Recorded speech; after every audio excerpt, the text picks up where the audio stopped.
우리 다 같이 경건한 마음으로 하나님 앞에 예배를 드리겠습니다. 깊도다 하나님의 지혜와 지식의 풍성함이여 그의 판단은 헤아리지 못할 것이며 그의 길은 찾지 못할 것이로다. 누가 주의 마음을 알았느냐? 누가 그의 모사가 되었느냐? 누가 주께 먼저 드려서 갚으심을 받겠느냐? 이는 만물이 주에게서 나오고 주로 말미암고 주에게로 돌아감이라.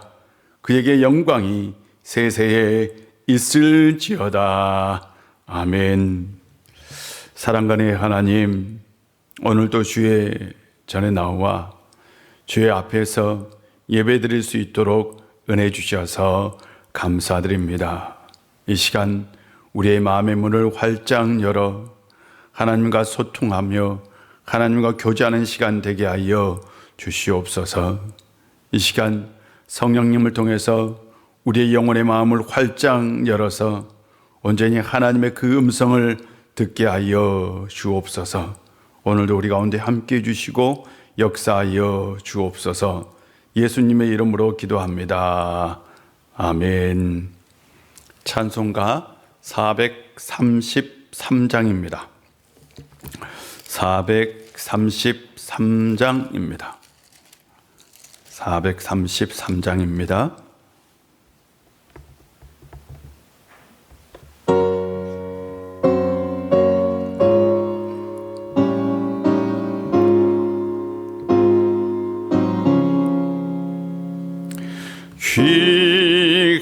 귀하신 주여 날 붙드사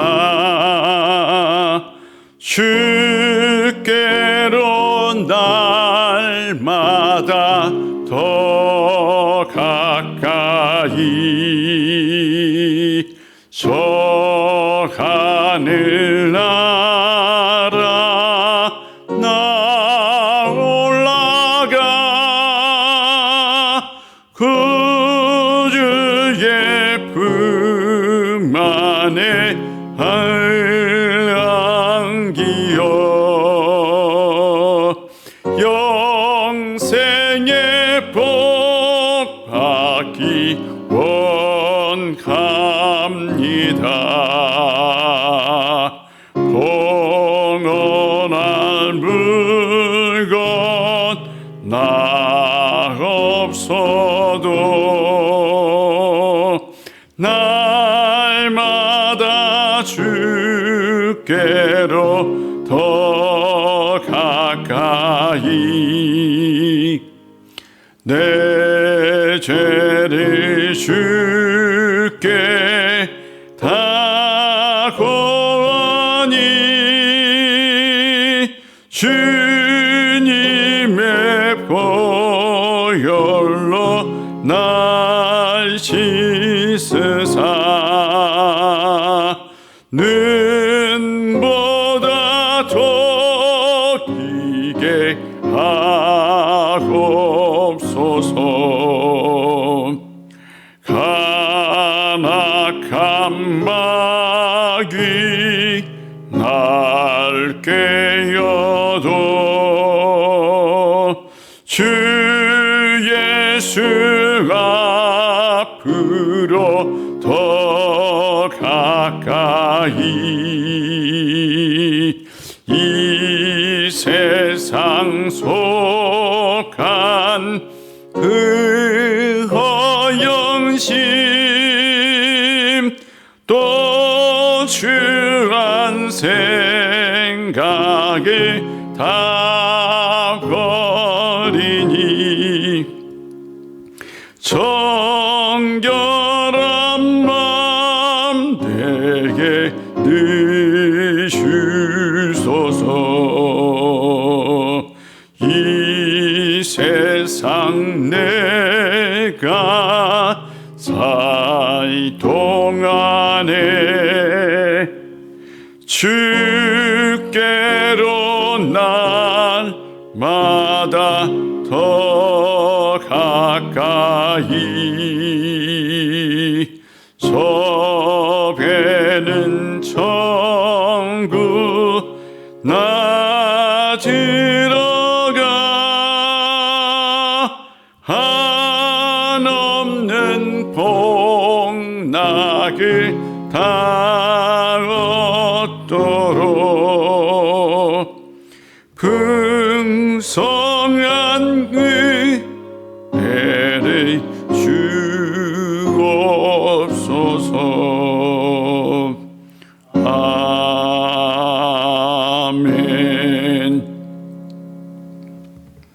하나님 말씀은 스가랴 14장 6절부터 11절까지입니다. 스가랴 14장 6절부터 11절까지입니다. 하나님 말씀을 제가 봉독하도록 하겠습니다. 그날에는 빛이 없겠고 광명한 것들이 떠날 것이라.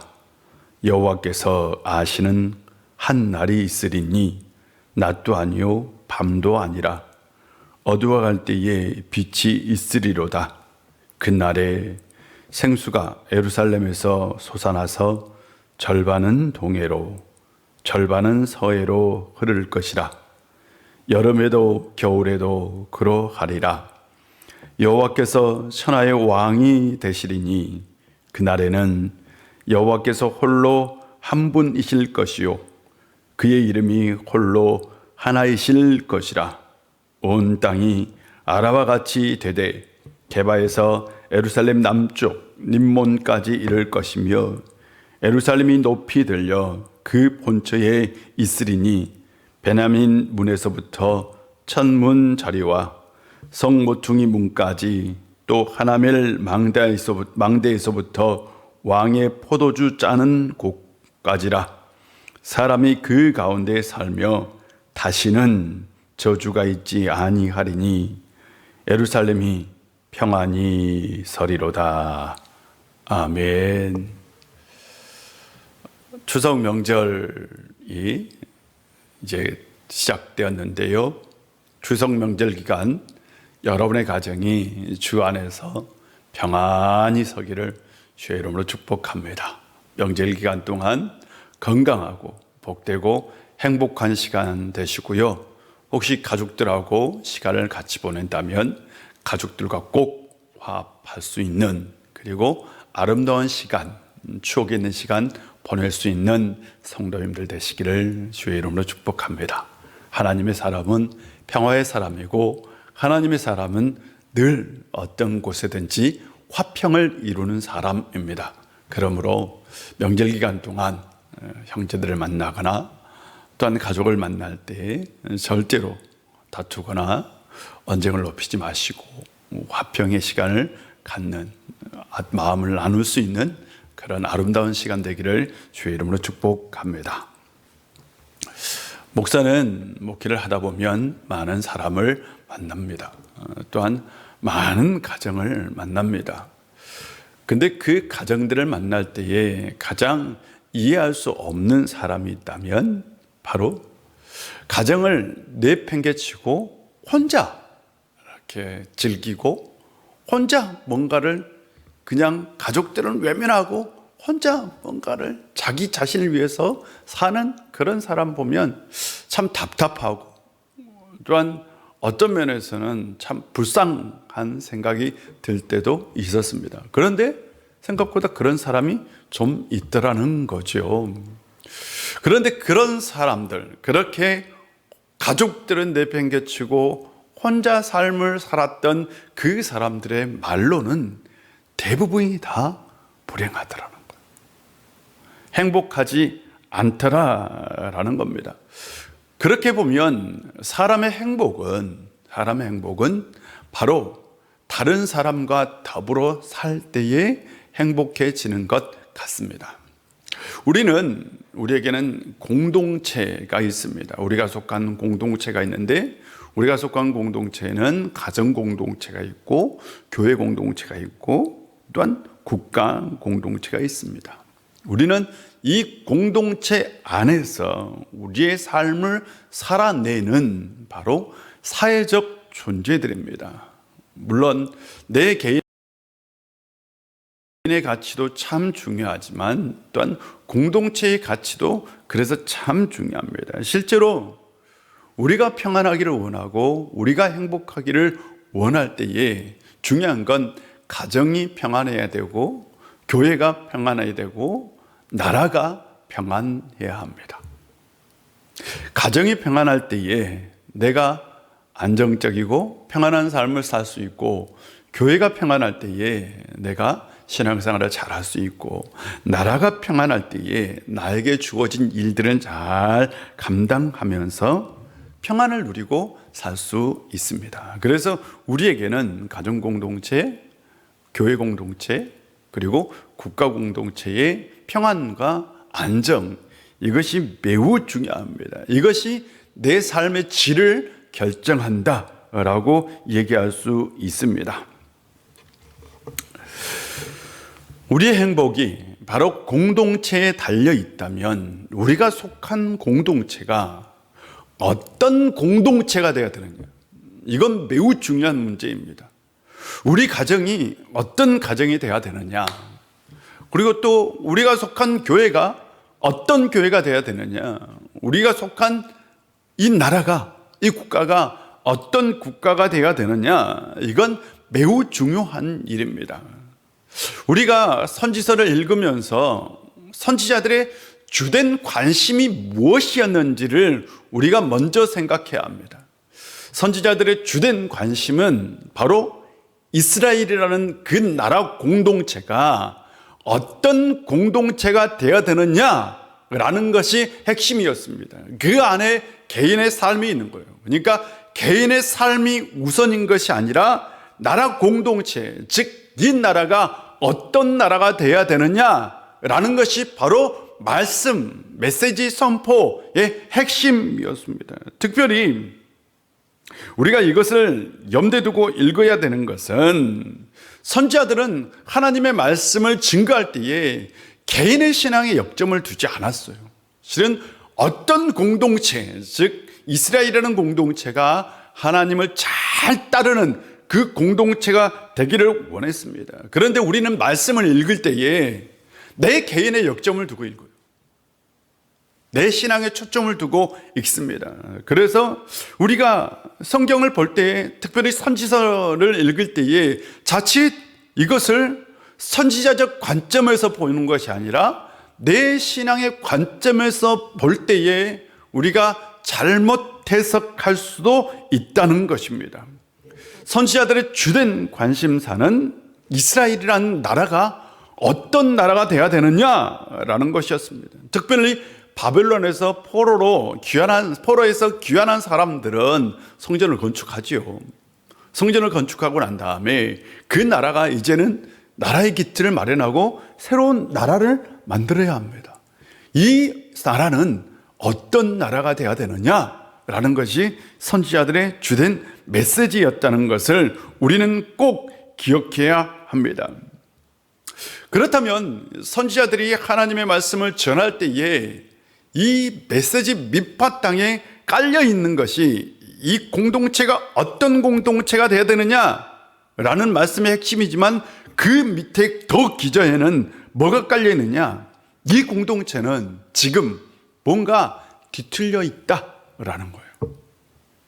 뭔가 잘못 가고 있다. 그래서 바로 세워야 된다라는 것이 포함되어 있습니다. 제가 처음 스가랴서를 하나님 말씀을 전할 때에, 그래서 구약 성서학자 월터 브루그만, 굉장히 유명한 사람입니다.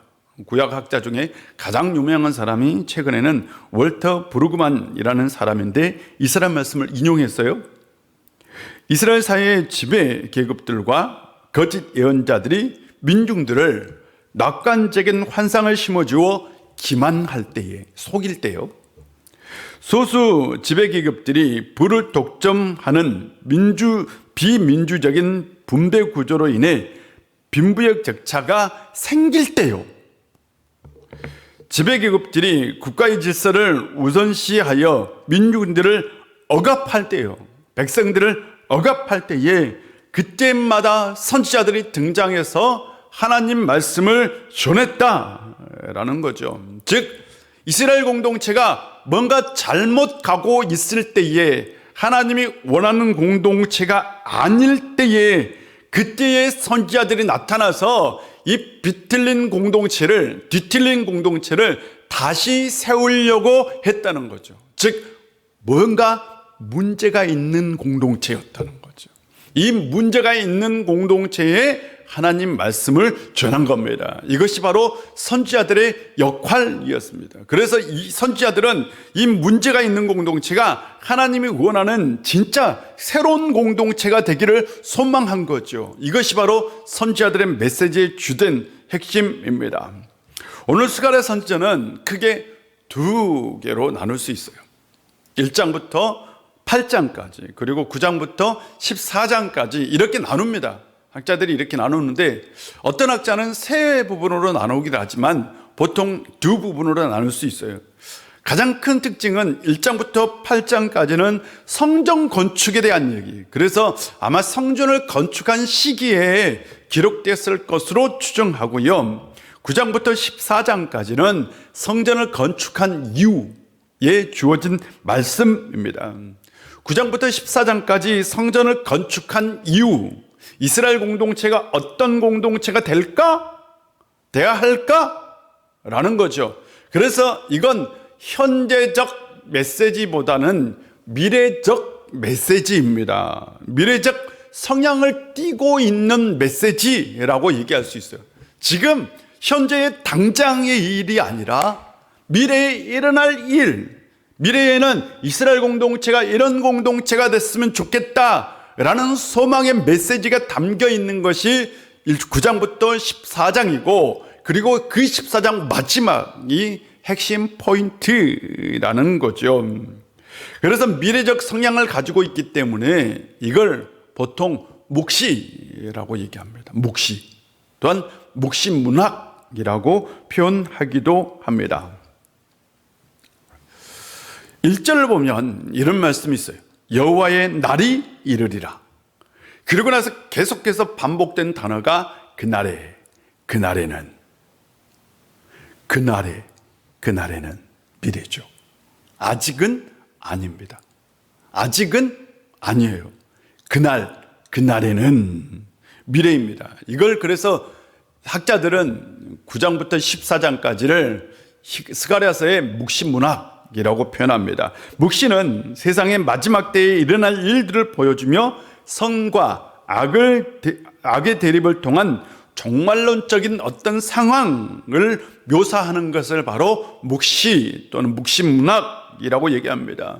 특징은 환상도 나오고, 또한 숫자, 동물 이런 것도 나왔잖아요. 그리고 또 메시아 얘기도 나옵니다. 근데 분명한 건 하나님 나라와 하나님 나라의 도래, 그걸 통한 하나님의 승리를 얘기합니다. 근데 이 승리는 바로 어떤 거냐? 새로운 나라가 임해서 기존 질서가 서서히 무너지고 새로운 나라가 생겨서 그 나라가 완전히 새로운 하나님의 나라가 될 것이다 라는 거죠. 우리는 그러므로 이 묵시 문학을 읽을 때에 우리는 분명히 기억해야 합니다. 이것은 바로 지금 현재적 상황이 아니라 미래적 상황을 얘기하고 있다는 사실입니다. 우리는 시간에 대해서 얘기할 때에 불교에서는 우리가 잘 아는 윤회를 얘기합니다. 그래서 끝이 없어요. 불교에서 시간은 끝이 없습니다. 그냥 원형이에요. 그래서 인간은 다시 환생한다라고 얘기를 합니다. 근데 기독교의 시간은 다릅니다. 불교에서 말하는 시간과 기독교의 시간은 다른데, 기독교에는 반드시 창세, 처음이 있고 마지막, 끝이 있습니다. 그래서 하나님을 알파와 오메가, 처음과 끝을 얘기하고, 시간도 반드시 처음과 끝이 있다고 얘기합니다. 이것을 바로 끝을 얘기할 때 이걸 종말이라고 표현합니다. 세상 끝날에 일어날 일을 종말의 사건이라고 표현합니다. 그런데 우리는 굉장히 부정적인 시각을 가지고 종말을 얘기합니다. 세상 끝에 엄청난 일이 있을 것이라고 우리는 상상을 합니다. 막 전쟁이 일어날 거야. 세계 핵폭탄들이 막 터지고 핵전쟁이 일어날 거야. 막 자연재해, 지진이 일어나고 해일이 일어나고 화산이 폭발하고 막 엄청난 자연재앙이 일어날 것이라고 상상합니다. 우리는 어떤 영화적 상상을 가지고 종말의 사건을 이해합니다. 그런 일이 일어날 거죠. 실제로 또한 세대주의 종말론의 영향을 받아서 요한이 기록한 요한계시록을 문자적으로 해석을 해서 그래서 그런 일이 그대로 있을 것이다. 아바마게돈의 전쟁이 일어나고 이스라엘과 세계가 전쟁을 할 것이다 라고 얘기합니다. 그래서 사람들은 종말하면 어떻게 생각해요? 비극적인 종말. 하물며 그래서 기독교인들도 그 종말의 사건이 없었으면 좋겠다. 왜? 너무 다 비극적으로 생각해요. 종말에 대해서. 그냥 인류가 다 한꺼번에 죽고 사라지고 없는 그런 어떤 시간으로 생각합니다. 여러분, 하나님이 예비한 종말은 세상의 끝은 그런 일일까요? 참 종말을 얘기하는 게 쉽지는 않고 또한 이 성경에 나오는 이 묵시를 이해하는 것도 쉽지는 않습니다. 그러나 세상 종말이 우리가 상상하는 그런 일들이 일어날 것이다는 아닙니다. 그건 아니에요. 분명히 스갈에서는 그렇게 얘기하지 않습니다. 세상이 완전히 사라진다. 세상이 완전히 파괴된다. 그런 얘기를 하지 않습니다. 성경에서 말하는 종말은 분명히 기억하십시오. 새로운 질서를 통한 새로운 세상입니다. 다시 말씀드립니다. 성경에서 말하는 종말은 새로운 질서를 통한 새로운 세상이 열리는 걸 종말이라고 표현합니다. 굉장히 중요합니다. 새로운 나라가 생겨서 이전 질서가 사라지고 새로운 질서로 회복되는 나라입니다. 인간이 다 죽고 파괴되고 없어요. 그러면 새로운 세상, 새로운 질서, 그게 무슨 소용이 있겠습니까? 성경은 분명히 합니다. 종말은 새로운 질서, 새로운 세상이 온다라고 얘기합니다. 성경은 이 세상 역사를 왜곡된 역사, 왜곡된 구조로 얘기합니다. 정치사회 경제가 완전히 난장판인 거죠. 이 세상은 선과 악의 치열한 싸움이 일어나고 있어요. 선과 악의 치열한 싸움이 이 세상 가운데 일어났어요. 그리고 나서 막 악한 일들이 계속 일어나요. 선이 그것을 계속해서 이기려고 하지만 계속해서 싸움이 일어나요. 그러니까 이 세상은 선과 악의 치열한 싸움이 일은 난장판이죠. 정치에서도 경제에서도 사회에서도 그런 일들이 막 일어납니다. 계속해서 싸움이 일어나요. 그런데 종말은 뭐냐? 간단합니다. 종말은 악이 지는 거예요. 악이 사라지는 겁니다. 악이 사라지고 선이 승리하는 것이 종말입니다. 종말의 때에는 이 싸움이 종식된다는 거예요. 선과 악의 싸움이 종식되고 선함이 이기고 악이 지는 거죠. 이건 어떻게 일어나냐? 하나님의 절대적인 개입을 통해서 일어난다라고 얘기합니다. 하나님의 절대적인 개입이 언제 있느냐? 그날에 하나님의 절대적인 개입이 있어서 악을 심판할 것이고 이 세상에서 악을 완전히 끝낼 것이다. 그리고 새로운 세상이 열릴 것이다. 그것이 종말입니다. 우리는 예수님의 재림을 어떤 사람은 반기기도 하고 어떤 사람은 예수님 재림 어떻게 나 죽겠네? 라고 얘기하기도 합니다. 예수님의 재림에 막 세상에 피 튀기는 막 전쟁이 일어날까요? 종말을 그렇게 얘기하고 있을까요? 묵시문항을 다시 한번 읽어보면 9절을 한번 읽어보면 이런 말씀이 있습니다. 여호와께서 천하의 왕이 되시리니 그날에는 여호와께서 홀로 한 분이실 것이요 그의 이름이 홀로 하나이실 것이다. 종말의 때에 그날의 마지막 때에 하나님의 이름이 드러나고 그때에 하나님이 온 세상에 왕이 될 것이다. 다른 말로 말하면 온 세상의 통치자가 될 것이다 라고 얘기합니다. 그래서요, 묵시문학을 읽는 것은 생각보다 어렵습니다. 왜 어렵냐? 그 당시 이 묵시문학을 기록했던 선지자들은 대부분 그 분야에 있어서 공부를 한 전문가들이라고 얘기할 수 있습니다. 우리가 잘 알고 있는 대표적인 사람들이 이 묵시문학의 전문가들인데요.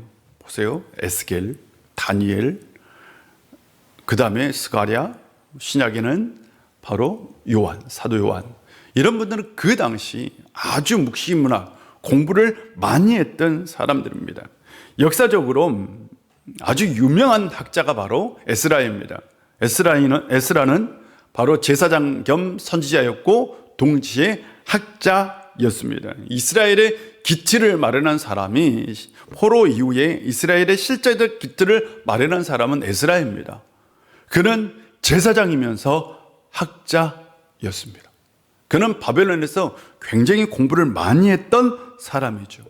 스가랴도 본래의 직업은 제사장입니다. 바벨론에서 굉장히 지위가 있었던 집안입니다. 아마 바벨론에서 그 집안은 특별히 좀 특별한 집안이었을 것 같아요. 그렇다면 그는 바벨론에서 많은 공부를 했던, 그리고 선조들이 가지고 있었던 많은 그 선지자들의 그 기록들을, 문서들을 다 공부했던 사람인 거죠. 그런 면에서 그는 묵시문학의 장르를 잘 알고 있었습니다. 그러나 우리는 그 시대의 묵시문학을 잘 알지를 못합니다. 그래서 우리가 묵시문학을 읽을 때에 두 가지를 주의해야 합니다. 첫 번째로는 문자주의로 읽는 것과 두 번째로는 역사주의로 읽는 것을 좀 주의할 필요가 있습니다. 대부분의 사람들이 성서를 읽을 때에, 성경을 읽을 때 문자주의로 읽는 경향이 있습니다. 요한계시록도 문자로 읽고요, 스가랴에 나온 오늘 본문도 문자적으로 읽으면 얼마나 어렵고 복잡한지 정말 이런 일이 있을까? 라는 거예요.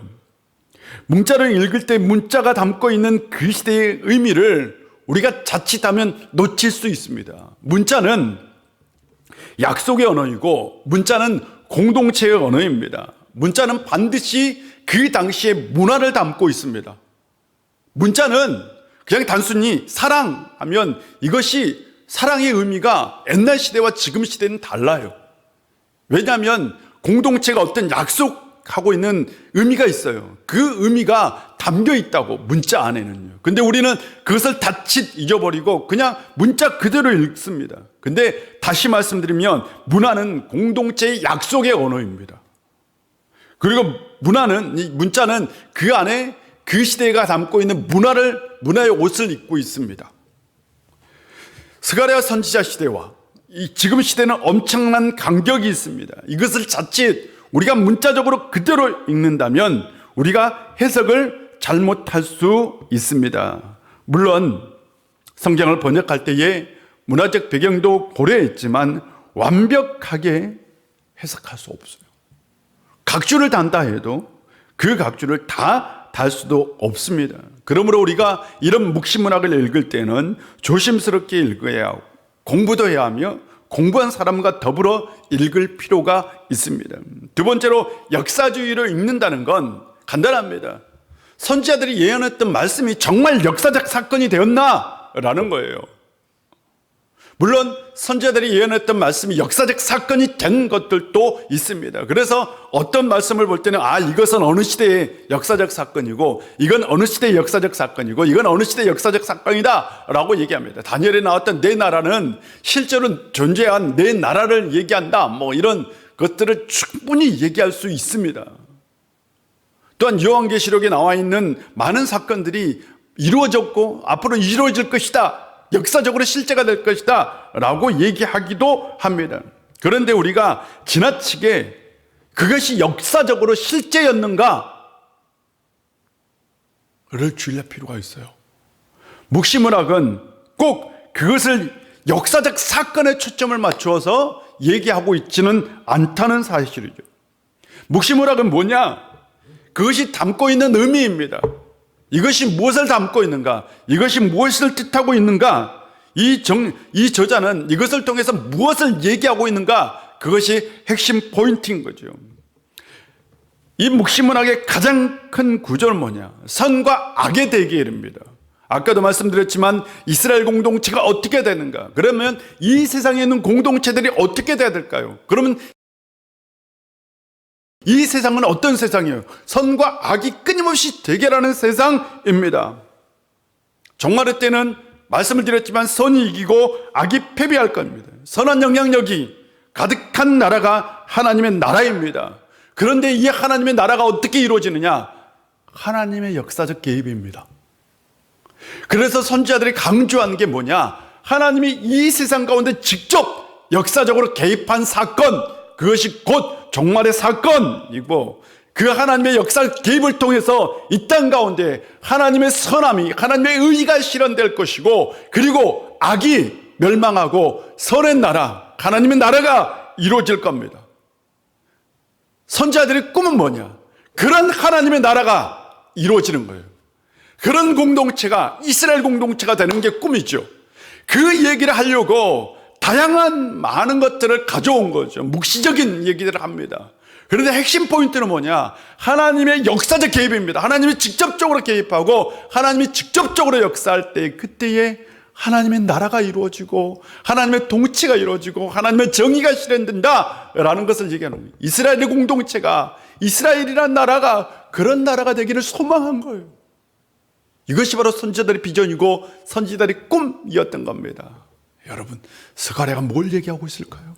이 묵시를 통해서 스가랴 선지자는 이 묵시의 말씀을 통해서 그날에 하나님의 통치가 이루어졌으면 좋겠고, 그날에 하나님의 그 역사적인 개입을 통해서 이 나라가 진정 새로운 질서가 생겨나는 새로운 나라가 됐으면 좋겠다라는 얘기를 하고 있는 겁니다. 그래서 묵시문학의 핵심은 뭐냐? 바로 하나님의 세상 역사의 개입입니다. 읽어보세요. 모든 묵시문학은 하나님이 직접적으로 역사에 개입한다는 얘기입니다. 하나님께서 이 세상에서 일어난 일에 무관심하고 있는가? 아니면 하나님이 실제로 역사에 개입하고 있는가? 이것이 신종론이라는 얘기죠. 많은 사람들이 얘기하죠. 하나님이 무관심하다고, 하나님이 개입하지 않다고. 그러나 선지자들은 분명히 얘기합니다. 불의한 일이 있고 악한 일이 있을 그때에도 하나님의 직접적인 개입은 반드시 있을 것이다 라고 얘기합니다. 그러나 하나님은 항상 직접적으로 역사적으로 개입하는 건 결코 아닙니다. 하나님이 인간을 창조하실 때에 두 가지 선물을 주셨어요. 첫 번째로는 자유의지입니다. 두 번째로는 창조적인 능력입니다. 하나님이 주신 선물이죠. 하나님은 이 세상에서 인간이 이 세상을 자유롭게 행동할 수 있도록, 자유롭게 뭔가를 할 수 있도록 자유의지를 주셨어요. 두 번째로 주신 게 뭐냐? 창조의 능력입니다. 인간은 계속해서 발전하고 성장합니다. 자신이 가지고 있는 창조의 능력을 가지고 이 세상에서 충분히 많은 선한 일들을 할 수 있게끔 하나님께서 만들어 주셨어요. 그래서 하나님은 무조건적으로 역사적으로 개입하지 않습니다. 하나님은 계속해서 인간이 이 세상을 이끌어 나가고 있는 걸 보는 거죠. 그리고 나서 그 책임을 때로는 인간에게 부여하는 겁니다. 그런데 하나님이 보시기에 완전히 뭔가 뒤틀려 있을 때에, 잘못되어 있을 때에 그때 직접적으로 역사적으로 개입한 거죠. 첫 번째 사건이 노아 홍수 사건이고, 두 번째 사건이 바로 예수 그리스도가 이 땅에 탄생하신 사건입니다. 아마 세 번째 사건이라면 예수님의 재림 사건으로 얘기할 수 있습니다. 물론 하나님의 역사적인 개입, 이 세상의 역사적 개입은 부분적으로는 수없이 있었지만 가장 크게는 노아 홍수 사건, 예수님의 성육신의 사건, 세 번째로는 예수님의 재림 사건으로 얘기할 수 있습니다. 분명한 것은 묵시문학은 하나님의 이 세상 역사의 개입으로 말미암아 이루어질 하나님의 나라를 얘기하고 있다는 사실입니다. 만약 하나님의 개입을 통해서, 이 세상 역사의 개입을 통해서 어떤 나라가 이루어지고 있다면 그렇다면 우리는 지금 그 시대를 살고 있다면 우리는 종말의 때를 살고 있는 겁니다. 예수님의 성육신의 사건이 하나님께서 세상 역사에 개입한 가장 완벽한 사건이라고 얘기합니다. 이보다 더 완벽한 사건은 없습니다. 이것보다 더 완전한 건 없습니다. 그래서 기독교 신학은 예수 그리스도를 계시의 완성자, 묵시의 완성자라고 얘기합니다. 하나님의 가장 완벽한 역사적 개입을 얘기하라면 하나님의 아들, 아니 하나님 자신이 이 세상에 오신 사건, 이것보다 더 완벽한 사건이 있을까요? 없습니다. 예수 그리스도의 십자가 사건, 그것을 통해서 하나님은 이 세상 가운데 새로운 나라를 시작하셨다고요. 그렇다면 우리는 지금 어떤 시대를 살고 있습니까? 종말의 때를 살고 있는 겁니다. 예수 그리스도를 통해서 시작한 하나님의 나라, 그 하나님의 나라는 새로운 질서의 나라이고 새로운 하나님의 통치의 나라입니다. 그 나라가 완성되는 건 언제냐? 예수 그리스도의 재림의 때입니다. 악이 완전히 패배할 때는, 악이 완전히 그 악의 존재가 사라질 때는 예수 그리스도의 초림부터 예수 그리스도의 재림, 그때 재림 때에, 그때에 이 세상에 하나님 나라가 완성된다라고 얘기할 수 있습니다. 우리는 지금도 여전히 종말의 때를 살고 있습니다. 교회는 어떤 공동체일까요? 하나님 나라의 모형입니다. 예수 그리스도가 보여준 그 공동체가 곧 교회입니다. 그러므로 교회는 이 세상 가운데 하나님의 나라를 이룰 사명을 가지고 있는 겁니다. 다시 정리해 보겠습니다. 선지자들의 주된 관심사는 이스라엘 공동체가 어떤 공동체가 되는가. 지금 현재는 뒤틀려 있어요. 지금 뭔가 부족합니다. 악과 선이 계속해서 충돌합니다. 하나님의 개입이 필요해요. 하나님의 개입하는 날은 그날입니다. 그날에는 새로운 공동체가 이루어집니다. 새로운 나라가 이루어집니다. 이 나라를 하나님의 나라, 하나님이 주인이 되고 하나님이 왕이 되는 나라입니다. 이 나라가 이루어지기를 우리는 소망하며 살아야 되는 거죠. 이것이 바로 선지자들의 꿈이라면 그것은 곧 우리의 꿈이 돼야 되는 거죠. 가정도 하나님이 왕이 돼야 되고요. 교회도 하나님이 왕이 돼야 되고 나라도 하나님이 왕이 돼야 되는 겁니다. 이것이 우리의 꿈, 우리의 비전이 돼야 되는 겁니다. 이것이 바로 선지자들의 꿈이었고 선지자들의 비전이었습니다. 사랑하는 성도 여러분, 명절 가운데 하나님의 나라가 여러분 가운데 임하기를 원합니다. 하나님의 통치가, 하나님의 평강이, 하나님의 은혜가 여러분의 가정 가운데 깃들기를 주의 이름으로 축복합니다.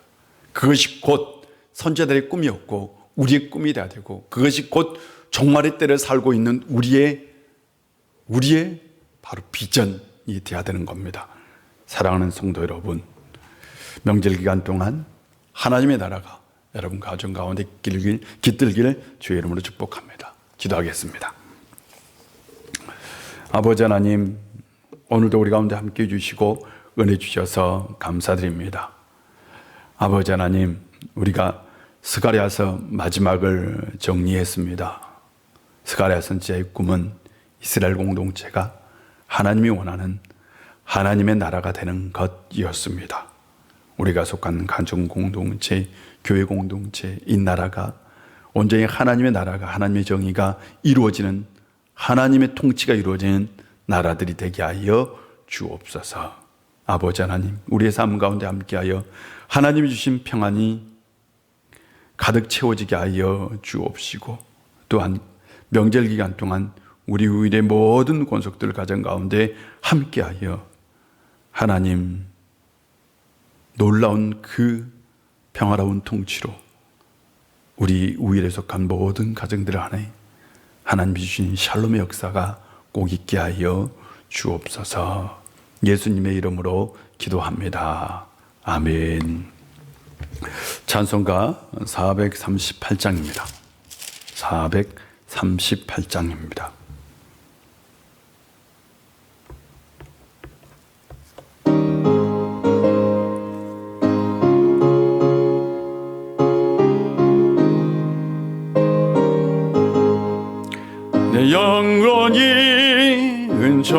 입어 중한 죄짐 벗거니 슬픔 많은 이 세상도 천국으로 향하도다. 할렐루야 찬양하세. 내 모든 죄 사함받고 주 예수와 동행하니 그 어디나 하늘나라. 주의 얼굴 뵙기 전에 멀리 뵈던 하늘나라. 내 맘속에 이뤄지니 날로 날로 가깝도다. 할렐루야 찬양하세. 내 모든 죄 사함받고 주 예수와 동행하니 그 어디나 하늘나라. 높은 산이 거친 들이 조막이나 근거리나 내 주 예수 모신 곳이 그 어디나 하늘나라. 할렐루야 찬양하세. 내 모든 죄 사함받고 주 예수와 동행하니 그 어디나 하늘나라. 우리 다 같이 주기도문 합니다. 하늘에 계신 우리 아버지, 아버지의 이름을 거룩하게 하시며 아버지의 나라가 오게 하시며 아버지의 뜻이 하늘에서와 같이 땅에서도 이루어지게 하소서. 오늘 우리에게 일용할 양식을 주시고 우리가 우리에게 잘못한 사람을 용서해 준 것 같이 우리 죄를 용서하여 주시고 우리를 시험에 빠지지 않게 하시고 악에서 구하소서. 나라와 권능과 영광이 영원히 아버지의 것입니다. 아멘. 자, 명절 잘 보내십시오. 기도 열심히 하시고 평안한 명절 되시기를 바랍니다.